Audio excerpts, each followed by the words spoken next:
Let me talk to you today about something that I think a lot of people are getting wrong. There is this widespread fear that AI is coming for every job, every role, every skill you spend years building. And I get why people feel that way. The pace of what is being released is genuinely staggering, but I want to walk you through something today, literally and figuratively, because the closer you look at what AI actually does in the real world, the more you realize how much human expertise is still not just useful but absolutely essential. This is Fahad Mirza, and I welcome you to the channel from the beautiful sunny Sydney. Let's start with the headline. AI is not replacing engineers anytime soon. And the reason is not because the models are weak, the models are extraordinary. The reason is that generating a result and shipping a reliable product are two completely different problems. This is a gap that most people, including a lot of people hiring in AI companies right now, still underestimate. Think about it this way. You can ask an image generation model to create a product, photo, and it will give you something impressive. But if you are a brand that needs 10,000 product images, all consistent, all matching your visual identity, all production ready, with the right lighting and no weird artifacts and nothing that looks slightly off in a way your customers will immediately notice, that is an entirely different challenge. The model gives you raw capability. Turning that raw capability into something that works at scale reliably in a real product is an engineering and system problem. That is your job. That is where you come in. So, what does that job actually look like? What are the skills that make someone genuinely valuable in this AI space right now? The first thing I want to talk about is prompt engineering, and I know that phrase has been mocked a lot, called a fake discipline, something that will disappear the moment models get smarter, but that is not really how it plays out in practice, and I can tell you from experience. Prompt engineering in a production context is not about magic words. It is about understanding how a model interprets intent, where it tends to fail, and how it structures input so you get outputs that are consistent and that are repeatable. But now I believe that prompt engineering is going to improve a lot even in that space, especially when you use them with AI. For example, this is a transferable, learnable skill, and people who are good at it are genuinely hard to find. If you want to develop it, the only way is repetition. Pick a model, pick a task, and spend real time understanding how it responds to different inputs, different constraints, different framings. Build an intuition, keep notes on what works. That intuition compounds over time. The second skill is what I would call inference system thinking. Most people who are new to AI think of a model as a product, but in a real deployment, the model is one node in a pipeline. Before the model sees anything, you are doing pre-processing, you are preparing inputs, handling references, cleaning data, managing context. After the model produces an output, you are doing most post-processing. You are composing, evaluating, filtering, sometimes feeding the output into another step.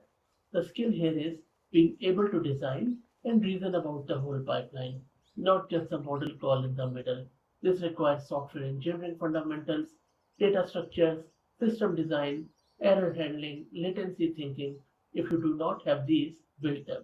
If you do have them, start applying them explicitly to AI workflows. The third thing is fine tuning, and this is where things get really interesting from a career perspective in AI. The base models are powerful, but they are general. When you have a specific use case, a specific brand aesthetic, a specific behavior you need the model to learn, fine tuning is how to get there. Fine tuning requires you to understand dataset curation, training dynamics, evaluation, and how to iterate without wasting compute. This is generally specialized knowledge and it is in high demand. If you can curate a dataset, run a fine tuning job, evaluate the results against real world quality criteria, and iterate on that loop, you are doing something that a lot of companies cannot do internally. right now. That is a real skill gap you can fill, and there are various videos on the channel. You can search and do the fine tuning. The fourth area is evaluation, and I think this is the most underrated skill in the entire field. Evaluation means being able to measure whether your AI system is working. That sounds obvious, but in practice it is extremely hard.